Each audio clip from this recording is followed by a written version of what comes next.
여러분, 놀라운 소식이 전해졌습니다. 러시아 전역에서 무려 70%의 인구가 한국 제품을 사용하고 있다는 충격적인 통계가 발표되었습니다. 한때 러시아 정부는 한국 기업들을 철수시키고 중국 제품으로 대체했지만 이제는 상황이 급변했죠. 다시 한국 기업들을 불러들이기 위해 난리가 난 상태라고 합니다.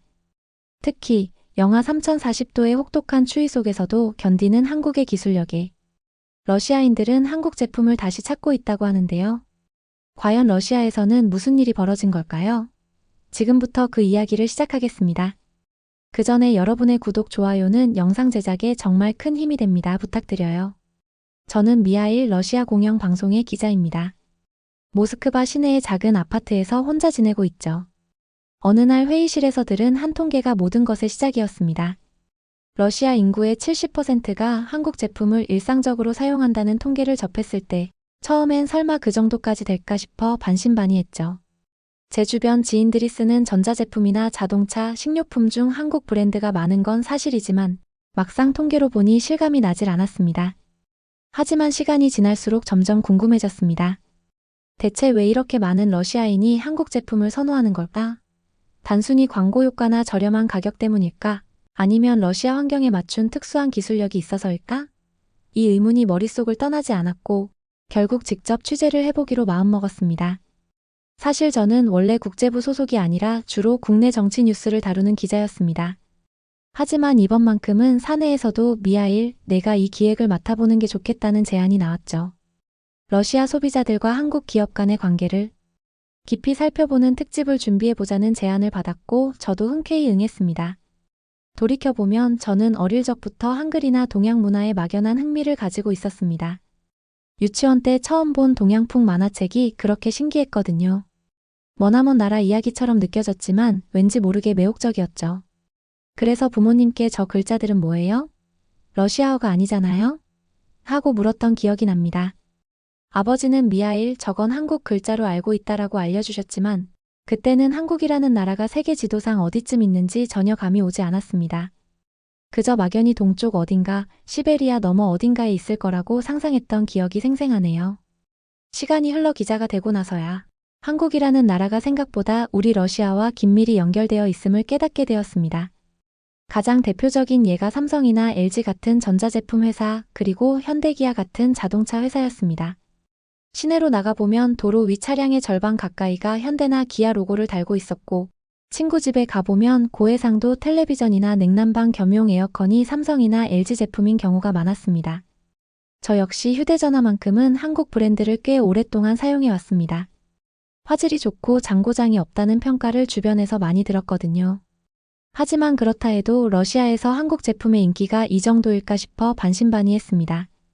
그래서 기사 작성을 위해 본격적으로 자료를 모으기 시작했는데 점차 놀라운 사실들을 알게 되었습니다. 실제로 여러 설문조사나 시장 보고서에서 러시아인들에게 가장 신뢰하는 브랜드를 묻는 항목이 있었는데 한국 기업이 항상 최상위권을 차지하고 있었습니다. 이런 결과는 한두 기관에서 나온 것이 아니라 여러 기관의 조사에서도 일관되게 나타나고 있었습니다. 이건 단순한 호기심으로 끝낼 문제가 아니었습니다. 저는 그 순간부터 묘한 책임감을 느꼈어요. 단순한 기사 작성이 아니라 제대로 조사해봐야겠다고 마음먹었습니다. 러시아에서 한국 기업들이 이렇게 높은 신뢰를 얻기까지 어떤 과정이 있었을까? 같은 시기에 진출한 서구 기업들 중에는 어려움이 닥치자 빠르게 철수한 곳도 많았지만 한국 기업들은 끝까지 남아 자리를 지켰다는 이야기를 들은 적이 있었거든요. 그게 사실이라면 아마 그것이 러시아 소비자들의 마음을 움직이는 결정적인 이유가 되었을지도 모른다고 생각했습니다. 취재를 시작하기로 결심한 날, 저는 부모님 댁을 찾았습니다. 저보다 긴 세월을 살아온 부모님이라면 한국 제품과 관련된 흥미로운 기억이 있을지도 몰랐죠. 어머니, 아버지. 이번에 한국 제품과 러시아 소비자들 간의 관계에 대한 기사를 준비하려고 해요. 혹시 떠오르는 일화가 있으세요? 그러자 어머니께서 밝게 웃으며 말씀하셨습니다. 엄마는 잘 모르겠지만 예전에 옆집 아주머니가 한국 텔레비전으로 바꾼 뒤에 삼성 건 잘 고장도 안 나고 혹시라도 문제가 생기면 서비스 기사도 금방 와주더라라고 칭찬하곤 했단다. 아버지도 말을 보태셨죠. 내가 가끔 가는 카센터에서도 현대차는 엔진 성능이 꽤 좋다고 하더라. 영하 20도가 넘어가도 시동이 잘 걸리는 게 큰 장점이라고 하던데 미하일, 내가 한번 직접 확인해보면 어떻겠니? 그 말을 듣고 저는 취재를 본격적으로 시작하기 전에 1990년대 말 러시아가 겪었던 극심한 경제 위기에 관한 자료를 되짚어보기로 했습니다. 어렴풋이 기억하는 분들도 있겠지만 그 시절 러시아는 국가 부채 상환, 유예라는 폭탄 선언을 하면서 금융시장이 사실상 마비되었고 수많은 외국 기업들이 빠르게 철수했죠. 제 선배 기자들은 그 시절을 두고 현지 가게들이 줄줄이 문을 닫아 거리는 텅 비었고 차가운 바람만 쓸쓸하게 휘돌던 시기였다고 표현하곤 했습니다. 하지만 제가 수집한 기사와 인터뷰를 종합해보니 신기하게도 끝까지 자리를 지킨 기업들이 있더군요. 그 중에서도 삼성전자와 LG전자 같은 전자회사, 그리고 현대기아 같은 자동차 회사가 눈에 띄었습니다. 이들은 판매량이 급감했음에도 불구하고 현지 법인과 유통망을 정리하지 않았으며 오히려 이 시기가 지나면 러시아 시장은 다시 성장할 것이라는 믿음을 끝까지 유지했다는 것이었죠. 저는 이 믿음의 근거가 무엇인지 궁금해졌습니다. 그래서 사내 전산망에 남아있는 과거 기사들을 하나하나 검토하기 시작했습니다. 당시 한국 기업들은 해외 시장에서 선택지가 많지 않았고 어디를 가든 상황이 어렵던 시기였기에 오히려 러시아에 남아 회복을 기다렸다는 분석이 있었습니다. 또한 현지 딜러사들과의 계약 관계 때문에 쉽게 철수할 수 없었다는 해석도 보였죠. 하지만 분명한 것은 단순히 어려운 상황 때문에 서둘러 떠난 것이 아니라는 사실이었습니다. 책상 앞에서 자료만 검토하는 것만으로는 충분하지 않다고 생각한 저는 러시아 유통업계에서 오랜 경력을 쌓아온 세르게이라는 분을 어렵게 섭외했습니다. 세르게이는 모스크바 외곽에서 소규모 물류 창고를 운영하며 여러 전자제품을 도매로 받아 유통하는 일을 했던 인물이었습니다. 약속 장소는 삐걱거리는 목재 테이블이 놓인 허름한 카페였는데 그곳에서 마주한 세르게이는 머리카락이 희끗희끗하고 온화한 인상을 지닌 사람이었죠. 기자님, 제가 아는 범위 내에서 말씀드리겠습니다. 세르게이는 뜨거운 차를 한 모금 마신 뒤 차분히 이야기를 시작했습니다. 그 시절 여기저기서 파산이 속출했습니다. 현지 딜러들이 외상으로 물건을 가져갔는데 막상 러시아 경제가 추락하면서 돈을 갚을 방법이 없었죠. 대부분의 외국 기업들은 망하기 전에 당장 떠나자며 철수해버렸습니다. 그런데 한국 기업 일부는 끝까지 남아 빚을 조금씩 받아내거나 그게 어렵다면 담보를 받아서라도 현지 업체가 다시 일어설 기회를 주었다고 들었습니다. 그 대표적인 사례가 삼성과 비스트 사이의 건물 문제였죠. 비스트라는 이름은 저도 자료를 보며 여러 번 접한 적이 있었습니다. 꽤 큰 컴퓨터 유통업체였는데 삼성전자 모니터를 대량으로 받았다가 외상 대금을 갚지 못했던 사건으로 유명했죠. 세르게이는 그 일을 회상하듯 이야기했습니다.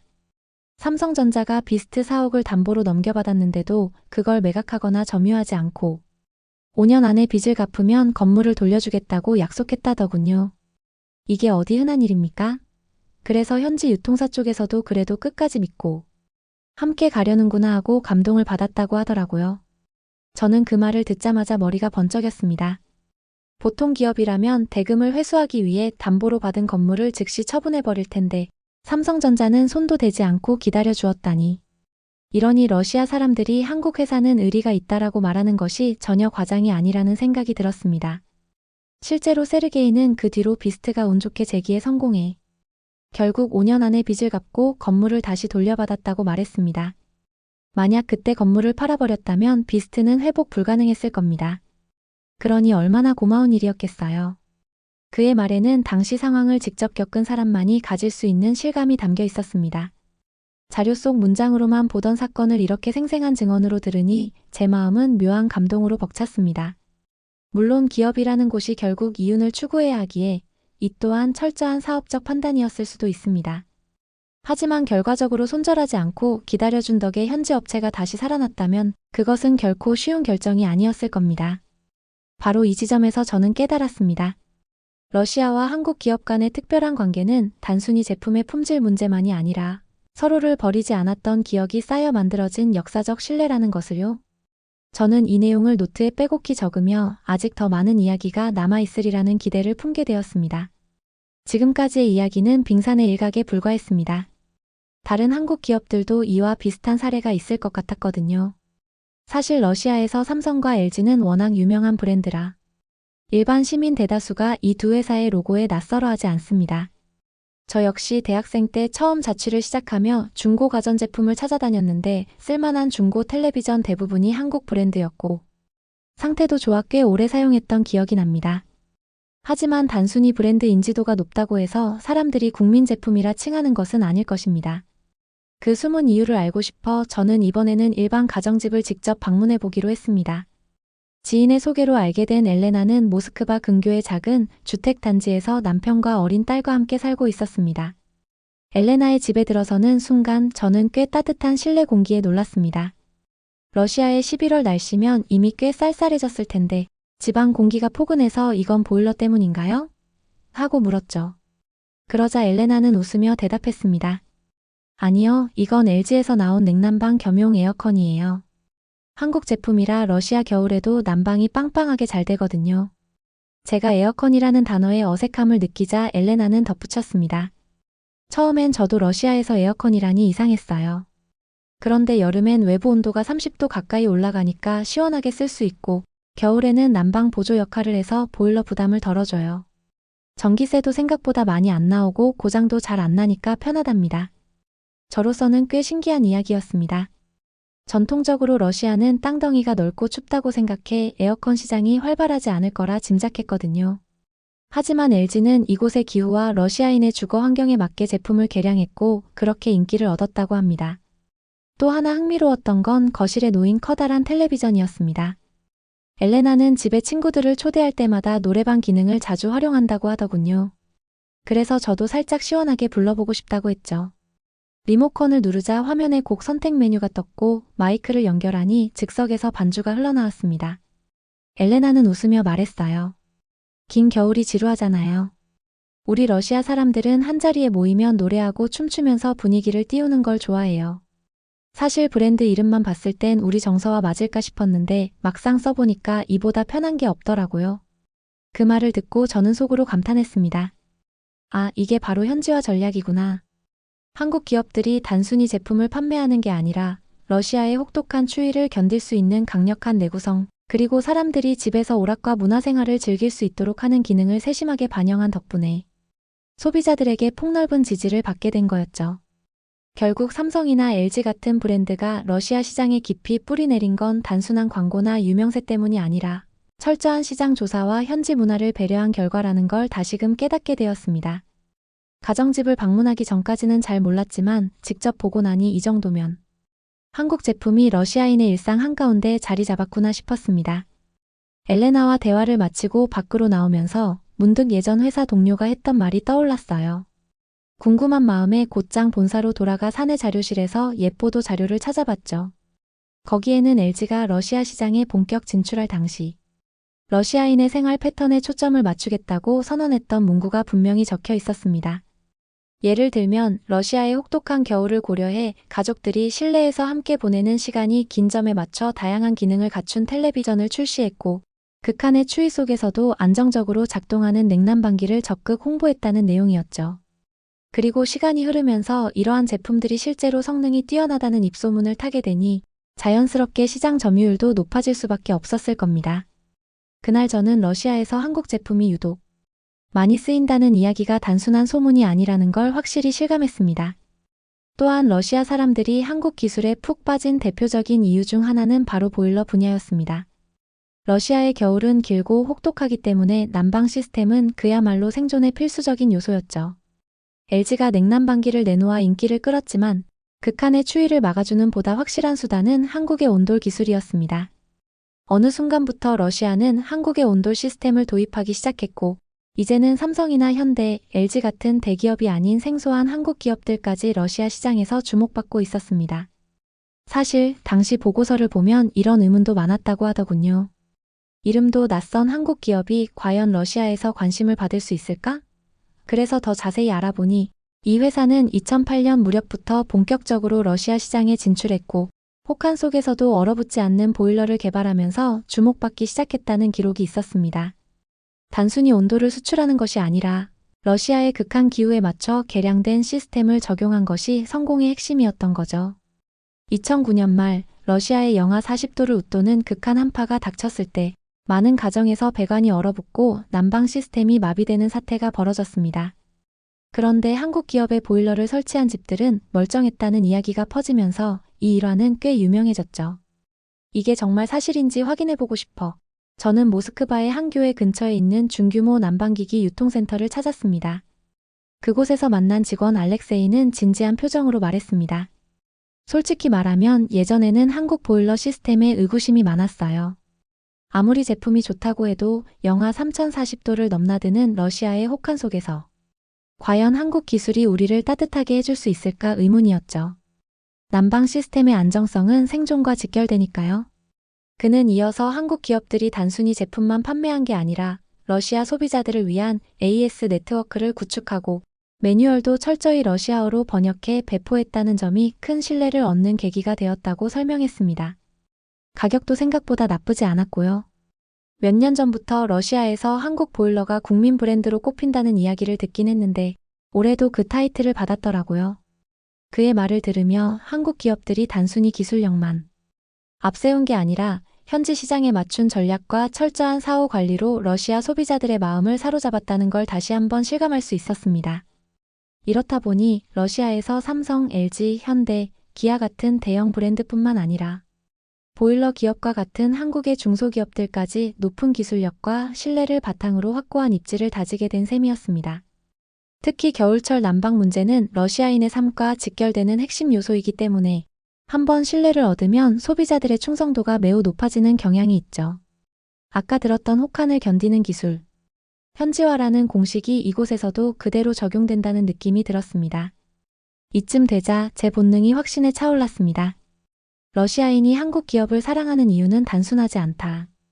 뛰어난 기술력, 신뢰, 현지화 전략, 그리고 철저한 애프터 서비스의 모든 요소가 종합적으로 작용해 지금의 국민 제품 이미지를 만들어낸 거였죠. 이렇게 한 줄로 정리하고 나니 이번 취재를 통해 얻은 교훈이 더욱 확고해졌습니다.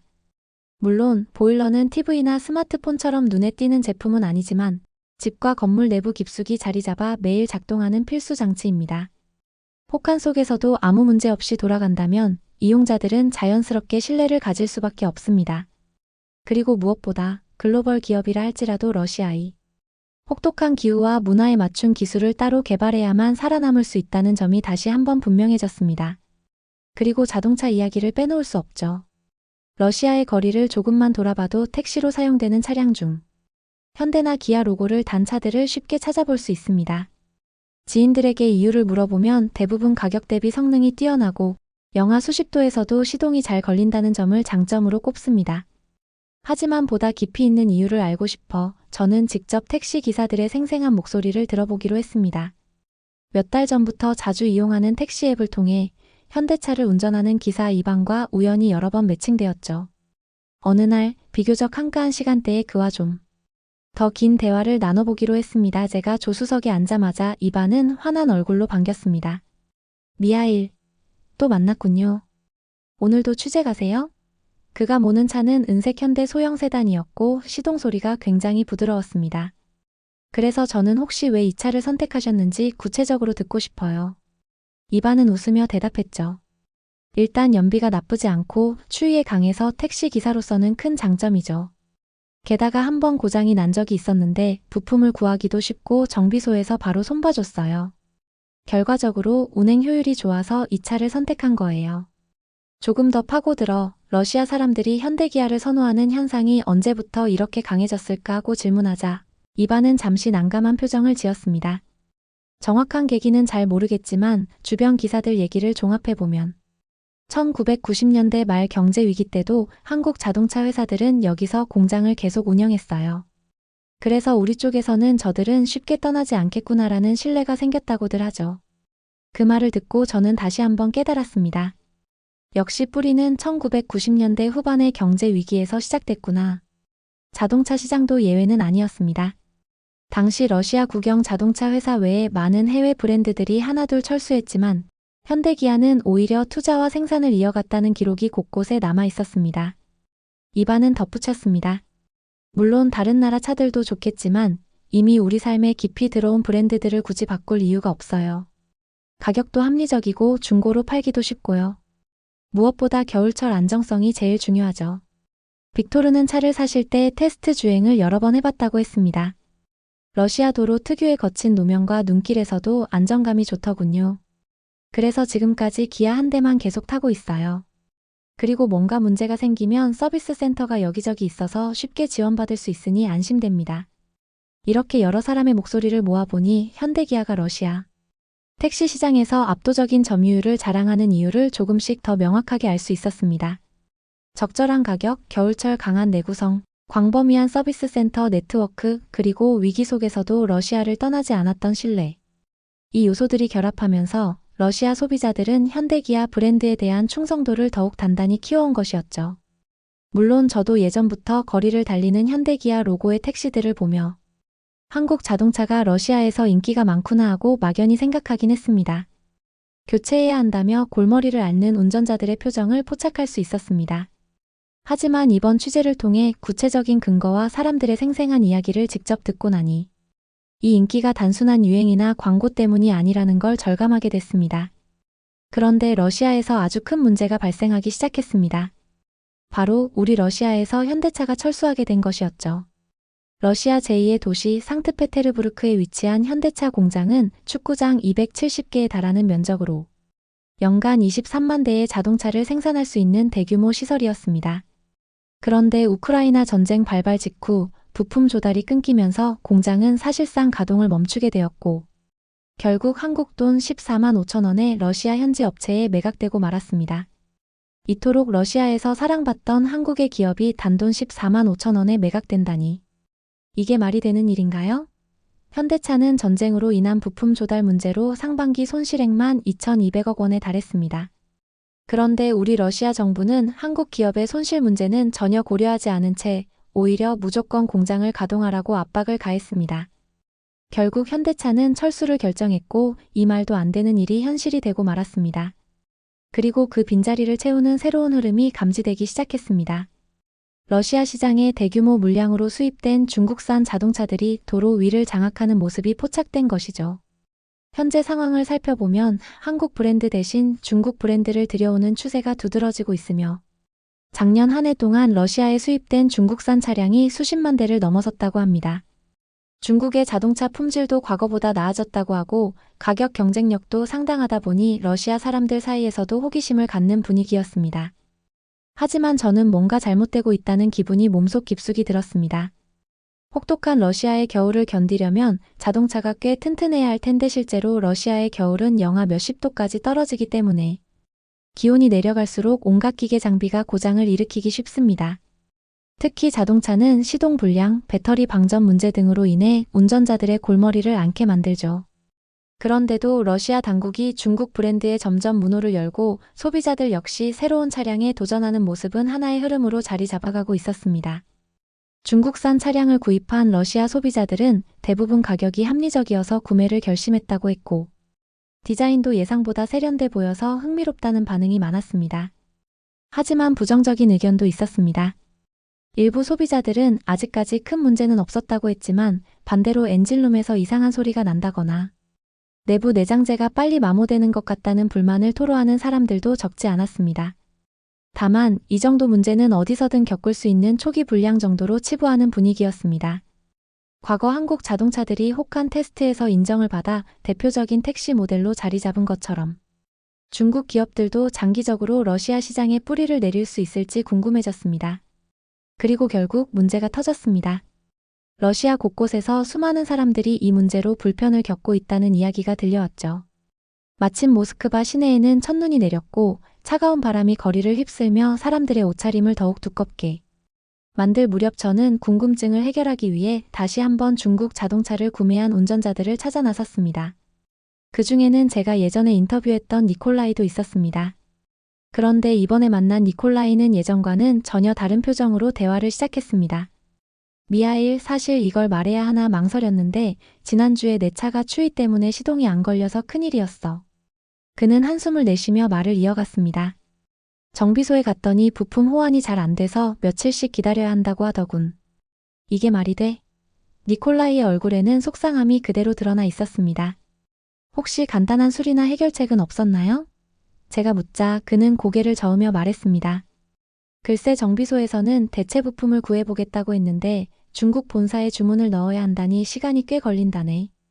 예전에 현대차나 기아차를 탈 때는 이런 문제는 금방 해결됐었는데 생각하면 더 답답하지. 비슷한 시기에 다른 운전자들에게서도 추위로 인해 배터리가 급속도로 방전된다거나 내장재가 갈라지는 문제가 발생했다는 불만이 속속 전해졌습니다. 일부 모델에서는 안전장치가 제대로 작동하지 않아 미끄러운 도로에서 위험한 상황에 처했다는 소문까지 돌기 시작했습니다. 러시아 내 중국 자동차 매장의 한 대표는 깊은 한숨을 내쉬며 말했습니다. 우리도 이렇게까지 문제가 많을 줄은 몰랐습니다. 물론 모든 차량이 그렇다는 건 아니지만 러시아의 극한 기온을 완벽히 대비하지 못한 설계가 일부 있었던 것 같습니다. 지금 본사와 협의해서 대책을 마련 중인데 시간이 좀 필요합니다. 그의 말에서 당혹감이 고스란히 묻어났습니다. 그러나 상황은 점점 심각해졌습니다. 소비자들의 불만 보고가 늘어나면서 러시아 사회에서는 괜히 한국 기업을 멀리하고 중국 자동차만 잔뜩 들여온 게 아니냐는 원성이 높아졌습니다. 온라인 커뮤니티에서도 비슷한 불만 글이 쇄도했습니다. 현대자동차를 다시 불러와라. 기아자동차가 있었으면 겨울철 운전이 훨씬 수월했을 거다. 이런 주장들이 줄줄이 게시되는 모습이었죠. 저는 이 변화를 직접 카메라에 담기 위해 모스크바 시내의 정비소 몇 곳을 돌았습니다. 겨울인데도 한참 작업에 몰두하는 정비사들의 모습, 그리고 새 차임에도 불구하고 벌써 부품을. 이제 입고된 지 몇 달 된 새 차인데 벌써 부품을 교체해줘야 한다니 이거 참 골치가 아프네요. 한 정비사가 솔직한 심정을 털어놓았습니다. 그 말을 듣는 순간 저는 결심했습니다. 이 변화의 흐름을, 그리고 러시아에서 벌어지고 있는 이 현실을 방송을 통해 반드시 전해야겠다고. 러시아 공영방송 뉴스 편집회의에서 제가 제안한 러시아 겨울 혹한 속 자동차 리포트가 채택되었습니다. 동시에 과거 한국 기업들이 러시아의 위기를 어떻게 함께 헤쳐왔는지에 대한 특집 보도도 함께 기획되었습니다. 편집국장은 요즘 중국 자동차 문제를 다룰 때 자연스럽게 현대자동차나 기아자동차 이야기가 수면 위로 떠오른다며 이를 함께 묶어 시청자들에게 보여주면 좋겠다고 말했습니다. 저는 그 자리에서 적극적으로 동의했습니다. 현장 취재를 하며 많은 소비자들이 한국 브랜드에 대한 향수를 갖고 있다는 점을 뼈저리게 느꼈습니다. 하지만 그 향수는 단순히 예전에 차가 좋았다는 수준이 아니었습니다. 러시아가 가장 어려운 시기에 한국 기업들이 시장을 포기하지 않고 함께 걸어왔다는 고마움이 깔려 있었던 것입니다. 뉴스 제작을 위해 과거 자료 영상을 찾아보았습니다. 1990년대 말 외채 상환 유예 선언으로 러시아 경제가 초토화되던 시절 그 속에서도 삼성전자, LG전자, 현대자동차 등이 극심한 손해를 감수하면서도 남아 있었다는 증거가 곳곳에 남아 있었습니다. 제가 발견한 흑백 사진 속에는 생기가 거의 없는 거리 한복판에 홀로 남아있던 삼성전자 매장 간판이 선명했고, 또 다른 사진에서는 LG전자가 러시아인 직원들과 함께 웃으며 기념 촬영을 하는 모습이 담겨 있었습니다. 그 당시 대부분의 외국 기업들이 부랴부랴 러시아를 빠져나가던 때를 기억하는 사람들에게는 이 장면들이 강한 감동을 불러일으킬 수밖에 없었습니다. 취재를 마무리하며 저는 깊은 통찰을 얻었습니다. 러시아에서 한국 기업들이 이룬 성공은 단순한 품질 경쟁이나 마케팅의 승리가 아니었습니다. 그것은 함께 가는 길을 선택한 동행의 힘이었습니다. 그런데 지금의 러시아는 어떤가요? 전쟁과 가난 속에서 점점 황폐해져가는 기분입니다. 그놈의 중국차는 왜 들여와서 이 사단을 만든 건지 정말 한스럽기만 합니다. 러시아 모스크바에 사는 한 여성은 몇 년 전 업무차 레바논을 방문한 적이 있었다고 합니다. 그곳에서 한국군 파병 부대원들의 도움을 받아 목숨을 구할 수 있었습니다. 그러나 최근 자신의 조국에 파병된 북한군을 보고는 러시아를 떠나기로 결심하게 되었다고 하는데요. 과연 그녀에게는 어떤 일이 있었던 걸까요? 저는 러시아의 수도 모스크바에 거주하는 안나 페트로바입니다. 전쟁이 나기 전까지만 해도 저는 평범한 직장인이었어요. 하지만 러시아가 시작한 이 전쟁으로 인해 제 사고방식과 가치관에는 큰 변화가 생겼습니다. 바로 제가 사랑에 맞지 않았던 러시아를 떠나기로 결심한 것이죠. 그리고 이렇게 결심하게 된 배경에는 아이러니하게도 한국이 자리하고 있습니다. 대체 한국이 제게 어떤 영향을 끼쳤기에 이런 결정을 내리게 된 걸까요? 그 이유에 대해 지금부터 이야기해 보겠습니다. 전쟁이 처음 시작되었을 때만 해도 저는 당연히 러시아의 승리를 기원했어요. 전쟁의 목적이 무엇인지 따지는 것보다 제 조국이 승리를 쟁취하는 것만이 중요하다고 생각했죠. 하지만 시간이 지나면서 무언가 이상하다는 느낌이 들기 시작했어요. 러시아 군인들이 매일 수천 명씩 목숨을 잃고 있는데도 전선에는 변화가 없었고 사람들은 점점 지쳐갔죠. 그러던 어느 날 뜻밖의 기사를 접하게 되었어요. 바로 북한군이 러시아 전쟁에 파병되었다는 소식이었죠. 그런데 더욱 충격적인 건 그들 중 일부가 탈영했다는 내용이었어요. 기사의 제목만으로도 너무 흥미롭지 않나요? 저는 얼른 내용을 읽어보려 했지만 그 기사는 순식간에 사라져버렸어요. 아무리 다시 검색해봐도 관련 정보는 온데간데 없이 사라졌더군요. 저는 한번 궁금증이 생기면 끝까지 파고드는 성격이라 직접 북한 관련 인터넷 사이트에 들어가서 정보를 찾아보려 했어요. 하지만 북한에는 공식적인 인터넷 사이트조차 존재하지 않았어요. 아니, 있는 건지 없는 건지조차 확신할 수 없었죠. 그야말로 아예 접촉이 불가능한 느낌이었어요. 마치 아마존 밀림 깊숙이 사는 원시 부족과 다를 바 없는 수준이었죠. 물론 북한이 폐쇄적인 나라라는 것은 알고 있었지만 그래도 최소한 대외적으로는 어느 정도 체면을 유지하는 국가라고 생각했어요. 저는 당혹감을 가까스로 가라앉히고 다른 방법을 찾기로 했어요. 그러다 문득 한국 포털 사이트에서 검색해보면 뭔가 나오지 않을까 하는 생각이 들었죠. 아무래도 한국은 북한과 역사적으로 밀접한 관계를 맺어왔으니 관련 정보를 다룰 가능성이 높다고 봤거든요. 그래서 한국의 대표적인 포털 사이트인 네이버에 접속하려 했어요. 하지만 예상치 못한 문제가 생겼습니다. 접근할 수 없는 페이지입니다. 라는 경고 문구가 떠버린 거예요. 순간 당황했죠. 혹시 주소를 잘못 입력했나 싶어 다시 시도해봤지만 결과는 같았어요. 뭔가 이상했어요. 혹시 러시아에서만 차단된 건 아닐까 하는 의심이 들었습니다. 그래서 폴란드에 사는 친구에게 연락해 네이버에 접속할 수 있는지 확인해달라고 부탁했어요. 잠시 후 친구에게서 답장이 왔습니다. 아무 문제 없이 접속되는데? 라는 메시지를 보자마자 가슴이 철렁 내려앉았어요. 러시아에서만 한국 사이트가 차단된다는 사실이 더욱 확실해졌죠. 이제는 더 이상 단순한 우연이 아니라는 걸 깨달았습니다. 러시아가 북한과 한국 사이의 정보를 통제하려 한다는 느낌이 강하게 들었어요. 그래서 더 깊이 파고들기로 했습니다.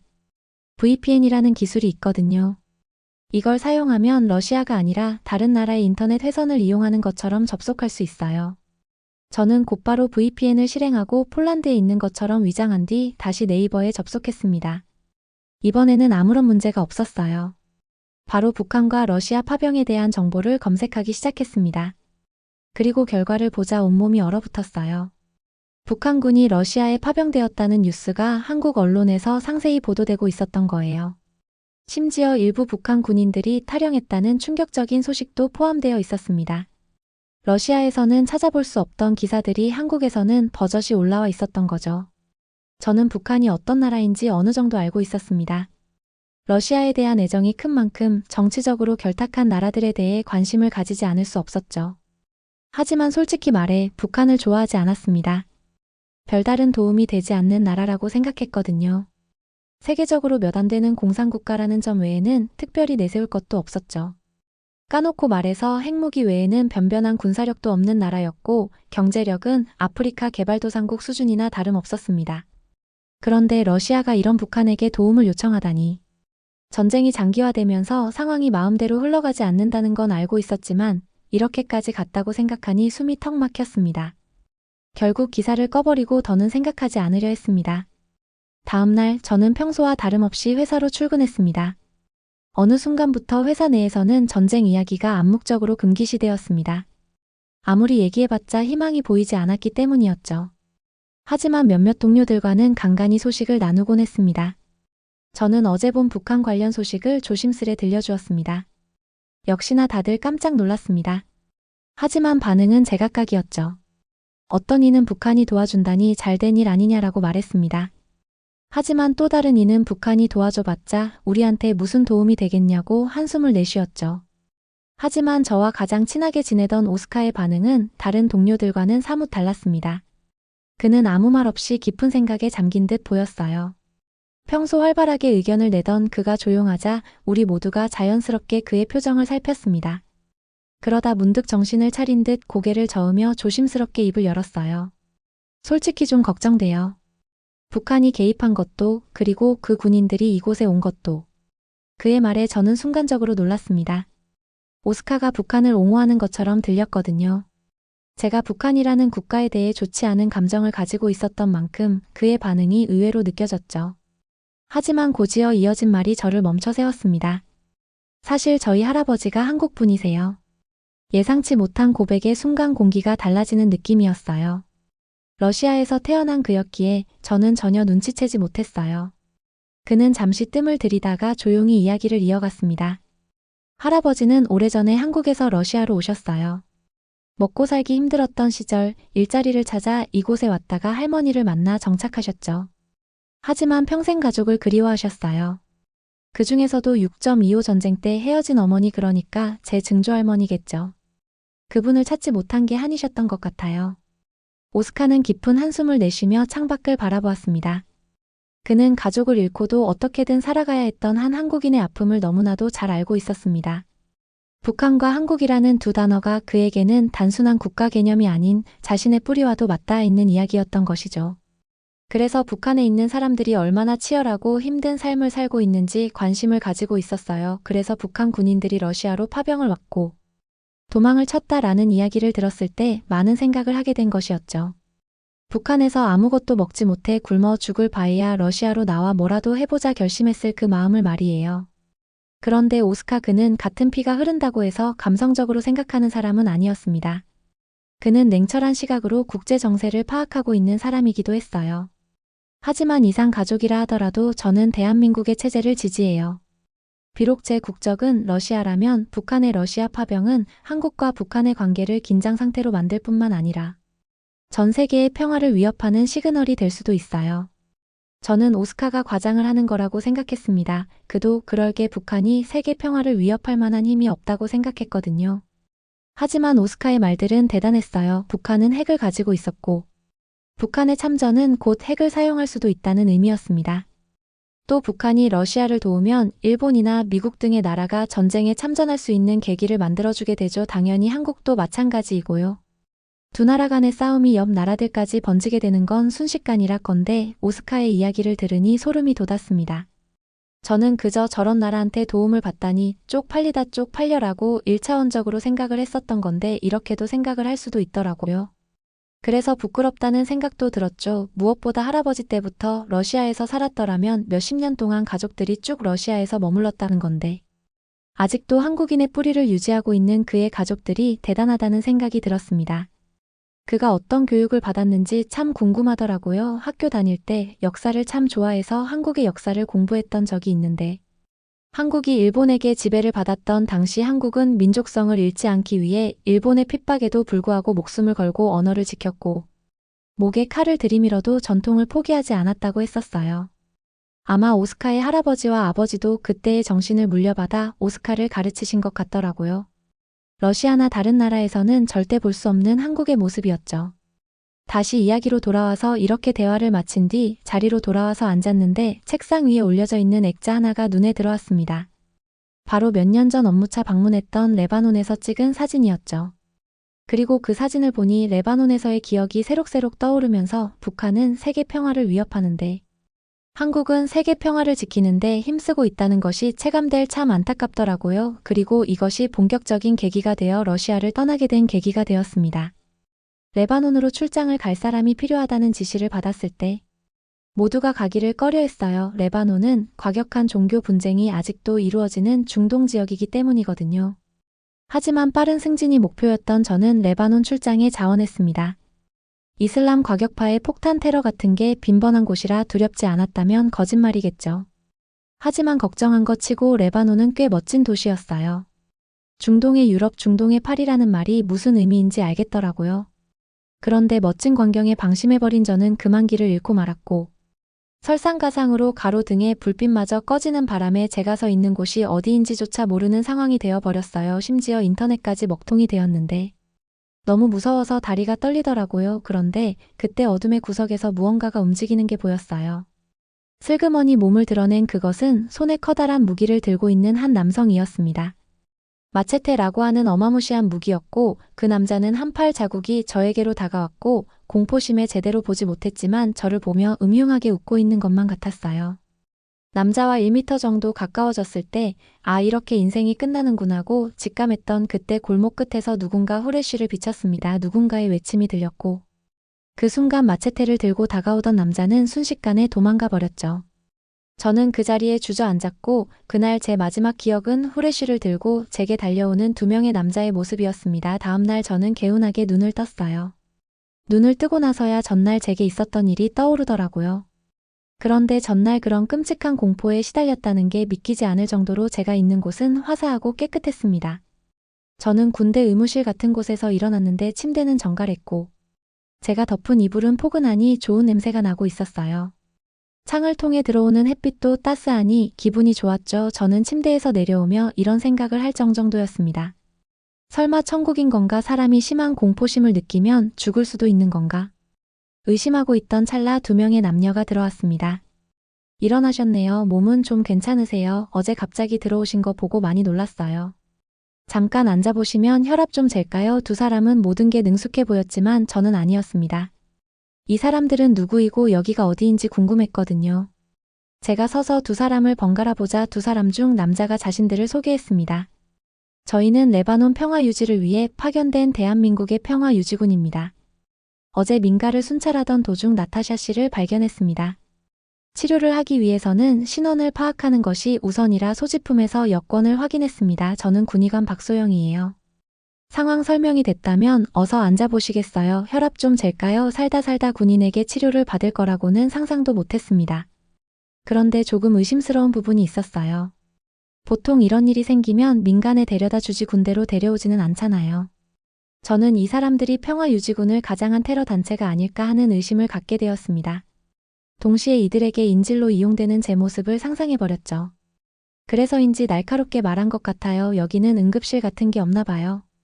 저를 굳이 여기로 데려온 걸 보니까 있기는 합니다만 인프라가 잘 갖추어지지 않은 곳이다 보니 나타샤 씨가 발견된 곳에서 가기엔 멀리 있습니다. 그래서 저희가 있는 곳으로 모신 거고요. 인도적 차원에서 민간인을 대상으로 하는 치료도 지원을 하고 있거든요. 최정민 씨의 신뢰감 있는 얼굴을 보니 그런가 싶기는 했어요.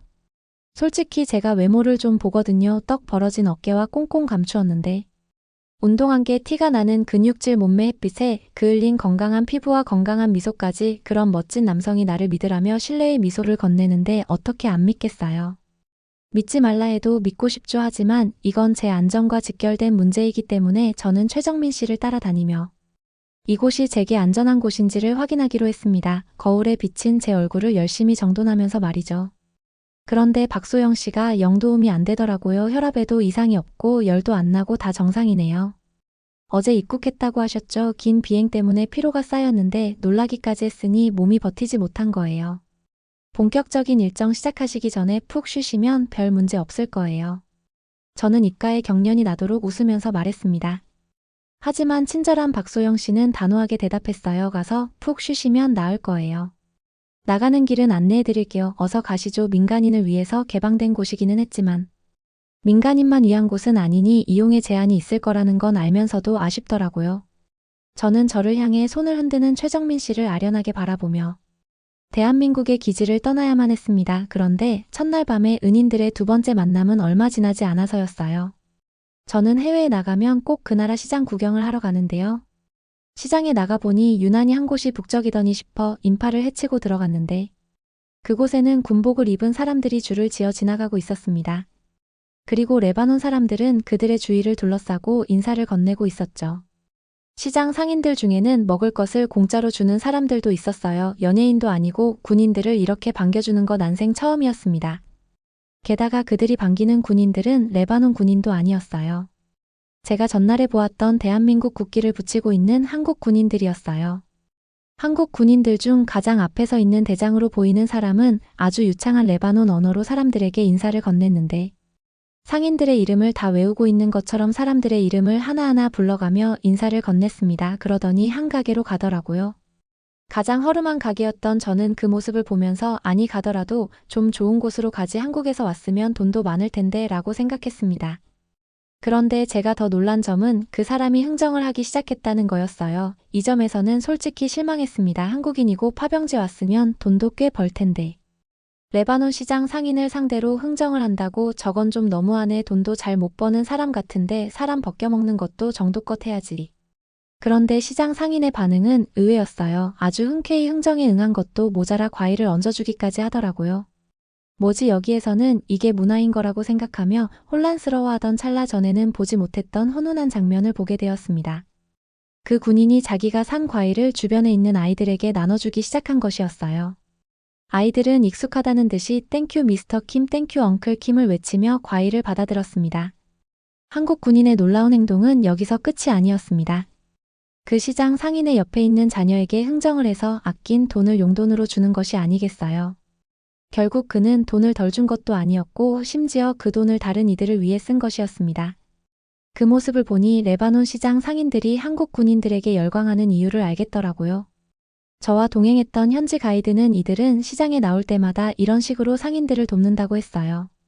어린아이들과 공놀이를 해주기도 하고 무거운 물건을 들어주기도 하면서 시장 상인들의 가장 가까운 곳에서 함께 한다고 했죠. 바로 그때 한 아이가 선두에선 대장에게 뛰어가는 게 보였습니다. 전력으로 뛰는 바람에 저대로면 넘어질 게 뻔하다 생각하던 그때 대장이 가뿐하게 아이를 안아드는 게 보였어요. 아이는 해맑게 대장의 품으로 파고들었고 한국인 대장은 능숙한 레바논으로 아이와 대화를 나누었습니다. 멀리 있어서 어떤 대화를 하는지는 자세히 들리지 않았지만 아이의 표정이 무척 행복했다는 것만큼은 누구보다 잘 알아요. 대장이 한 아이를 안아주자 주변에 있던 아이들 모두가 모여 자기도 안아달라며 팔을 벌리고 껑충껑충 뛰기 시작했습니다. 저는 애들을 별로 좋아하지 않아서 그런 모습이 좀 불편하게 보이더라고요. 저러면 꽤 귀찮을 텐데요. 한국 애들도 아니고 다른 나라 애들이잖아요. 그러자 레바논 가이드는 웃으면서 대답했습니다. 저희도 그렇게 생각해서 처음엔 눈치 많이 봤어요. 그런데 저분은 정말 진심으로 우리 아이들을 예뻐해 주세요. 사실 저 아이들 대부분 아버지가 없거든요. 몇 년 전 폭격으로 인해서 여기 대부분이 폐허가 됐었어요. 그때 많은 사람들이 실종되거나 사망했죠. 그중에는 시신을 도난당한 경우도 있는데 저 대장님은 그게 안타까워서 아이들한테 더 잘해주시는 거예요. 한국 군인들은 주기적으로 희생자분들 무덤에 가서 추모식도 하고 저희 아픔에 공감하려고 노력해주세요. 이 얘기를 들으니 한국군 대장님의 모습이 새삼 다르게 보이더라고요. 한 명 한 명 빠지지 않고 안아주는 모습을 보니 괜히 제 코가 시큰해졌어요. 한국 군인들이 다닐 때마다 열광하는 이유를 정확히 알게 되었고요. 이런 모습 때문에 평화유지군의 역할이 이런 것인 줄로만 알았습니다. 그런데 늦은 점심 식사를 하기 위해 방문한 식당에서 한국평화유지군의 진짜 인물을 보게 되었어요. 제가 있던 곳은 건물 5층에 위치한 식당이었는데 날이 좋아서 테라스에서 밥을 먹으려던 찰나 있습니다. 지대도 높고 건물도 높다 보니 골목 사이사이가 잘 보이더라고요. 그런데 그때 인적 드문 골목에서 한국 군복을 입은 군인 3명이 민첩하게 움직이는 게 보였어요. 몸을 숙인 채 수신호를 보내며 무언가를 정찰하는 것처럼 골목을 살피고 있었어요. 심지어 그들의 손에는 총기가 들려 있었습니다.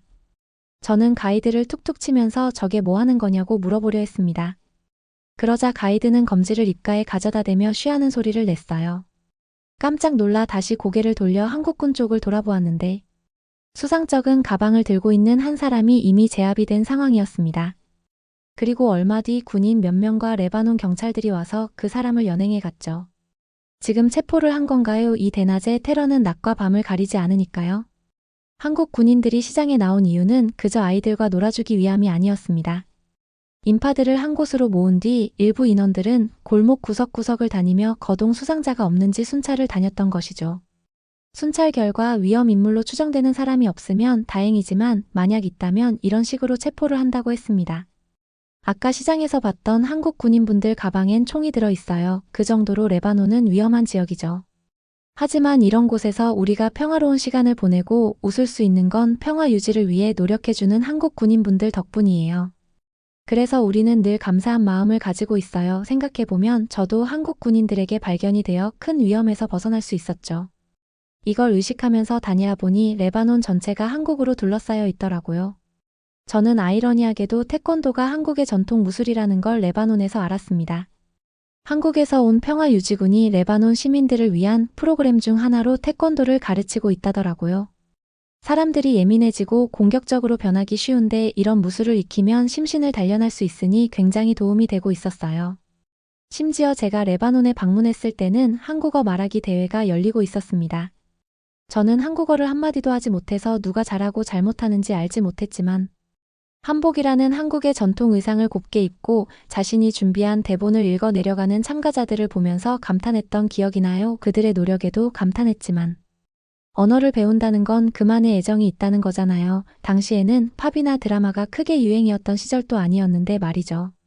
레바논인들에게 한국에 대한 애정을 심어준 건 한국의 평화유지군이 있어요. 저는 그들의 노고에 감탄했을 뿐만 아니라 타국인임에도 불구하고 존경하는 마음을 가지게 되었습니다. 왜냐하면 레바논에 주둔 중인 평화유지군 중 한국만이 이런 결과를 만들어냈거든요. 한국은 무력으로 그들을 지켜주는 것을 넘어 전쟁과 폭격 테러로 멍든 레바논 시민들의 마음을 치유해 주었습니다. 단순히 지켜주는 것보다 훨씬 어려운 일을 한 거죠. 그렇다고 한국군의 무력이 약한가? 그것도 아닙니다. 세계 군사력 5위라는 놀라운 기록까지 심지어 한국의 군사력과 비빌만한 나라는 손에 꼽을 정도죠. 그렇게 과거를 회상하고 나니 퇴근 시간이라고 퇴근길에 버스를 타며 유튜브를 보고 있는데 제 유튜브 알고리즘에 한국 드라마의 짧은 영상이 하나 떴습니다. 한 번도 검색을 해본 적도 없고 본 적도 없는데 알고리즘이라고 하더라고요. 어떻게 알고 띄워준 건지 아무튼 한국 드라마가 유행이라는 걸 알고는 있었지만 관심은 없었는데 요즘 머릿속에 온통 한국이라 그런지 자석에 끌리듯 영상을 재생했습니다. 영상을 재생하니 군복을 입은 배우들이 연기를 하는데 5분 남짓한 짧은 영상임에도 엄청난 몰입감을 주었어요. 제목을 보니 태양의 후예라는 드라마이더라고요. 회사 여직원들이 틈만 나면 이야기하던 바로 그 드라마였어요. 저는 집에 도착하자마자 가방을 던지듯이 내려놓고 옷을 갈아입지도 않은 채 태양의 후예라는 드라마를 찾아보기 시작했습니다. 보다 보니까 왜 여직원들이 그렇게 호들갑을 떨었는지 알겠더라고요. 왜냐하면 어느새 저도 여직원들 사이에서 설레는 마음을 숨기지 못하며 발을 동동거리고 있었거든요. 드라마 속 군복 입은 남자들은 건장한 체격에 준수한 외모를 가지고 있었어요. 마치 병원에서 만났던 군인들과 마찬가지로요. 저는 괜히 어깨가 으쓱해졌다. 사로잡은 이 멋진 남자들의 모티브가 된 실존 인물들을 저는 보고 온 거잖아요. 그런데 동시에 궁금해지더라고요. 레바논에 파병을 간 한국 군인들은 이런 모습인데 러시아에 파병을 온 북한 군인들은 어떤 모습인가 하고요. 북한군의 군사력이나 정치적인 상황에 대해서 알기는 하지만 구체적인 이미지 같은 건 찾아본 적이 없거든요. 이런 걸 직접 찾아봐야 볼 수 있다는 것도 좀 웃기긴 하지만요. 역시나 러시아 인터넷으로 검색을 하니 안 나오길래 VPN 이용해서 북한 군인이라고 검색을 해봤습니다. 검색을 하자마자 탄성이 나왔어요. 이걸 군인이라고 해도 괜찮은 건가 싶더라고요. 깡마른 몸에 맞지도 않은 군복을 물려 입기도 하는 건지 낡아서해진 것처럼 보이는 소매단 영양 상태도 부실해 보였고 한국 군인들에 비하면 초등학생과 다름없어 보였습니다. 저는 아무래도 북한이 살기도 하고 일부러 누군가가 악의적으로 이런 사진을 올렸을 거라고 생각했어요. 솔직히 이건 좀 너무하잖아요. 과장을 해도 적당히 해야 믿죠. 그래서 찾은 게 남북 군사분계선 사진이었어요. 그곳은 남북 고위급 인사들의 회담이 열리는 곳이기 때문에 가장 우수한 인재들을 선발해서 배치한다고 하더라고요. 군인들의 키, 외모 등등 보이는 것들을 종합적으로 평가하고 북측, 남측 군인들을 마주보고 세워두는데 내가 본 게 전부가 맞구나 싶었습니다. 북한도 나름대로 고르고 골라서 보낸 군인일 텐데 한국 군인들 옆에 세워두니 초등학생들 같아 보였어요. 군복은 얼마나 촌스러운지 세기말 디자인 같더라고요. 반면에 한국 군인들은 미군들 옆에서도 꿀리지 않았습니다. 차별적인 발언은 절대 아니고 어쩔 수 없는 차이를 이야기하는 건데요. 어쨌든 아시아는 상대적으로 몸집이 작은 편이기는 하잖아요.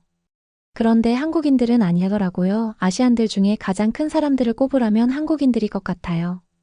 아니 유럽인들 사이에 끼워놔도 한국인들은 장신인 편이었습니다. 미군들 옆에 있어도 더 크거나 훤칠했거든요. 한국 군인들은 누가 봐도 운동을 오래 한 것처럼 어깨는 떡 벌어져 있었고 북한 군인들 정도야 양손으로 한 명씩 둘러엎고 스쿼트를 할 수 있을 것 같아 보였습니다. 조금 부피가 큰 덤벨 정도인 거죠. 만약 북한이 파병을 보냈다면 아무리 고르고 골라도 이 정도 수준일 거예요. 러시아가 기다리고 기다리던 우리에게 도움을 줄 존재들 겨우 이 정도 수준인 거죠. 저는 북한군에게 측은한 마음마저 들기 시작했습니다. 이들이 뭘 할 수 있겠어요. 러시아는 현재 보병 전술 위주로 전쟁을 하고 있어요. 그러니까 러시아에게 있어서 북한군은 총알 바지 그 이상도 이하도 아닌 거죠. 이걸 알고 나니 러시아라는 나라를 더 이상 사랑할 수가 없더라고요. 누군가는 평화를 위해 싸우지만 누군가는 침략하기 위해 싸우는 모습을 보며 참 많은 것을 느꼈거든요. 무엇보다 러시아나 북한의 군사력은 빼앗기 위해 발전한 것이지만 한국은 지키기 위해 발전한 것임을 알게 되었습니다. 이게 바로 인간이 추구해야 하는 바가 아닐까요? 저는 이런 비극이 어서 끝나기만을 바랄 뿐입니다. 또 지금 벌어진 일들로 인해 한국이 피해를 보지 않기를 바라요. 더 이상의 희생이 없기를 바라며 이만 사연을 마칠게요. 오늘 이야기는 여기까지입니다. 대한민국의 국민인 것에 늘 감사하게 되는 오늘이네요. 그럼 오늘 사연 어떠셨나요? 사연이 좋으셨다면 구독과 좋아요 부탁드리고 더 감동적인 사연으로 찾아뵐 것을 약속드리고 늘 시청해주셔서 진심으로 고맙고 늘 감사합니다. 오늘도 좋은 하루 되세요.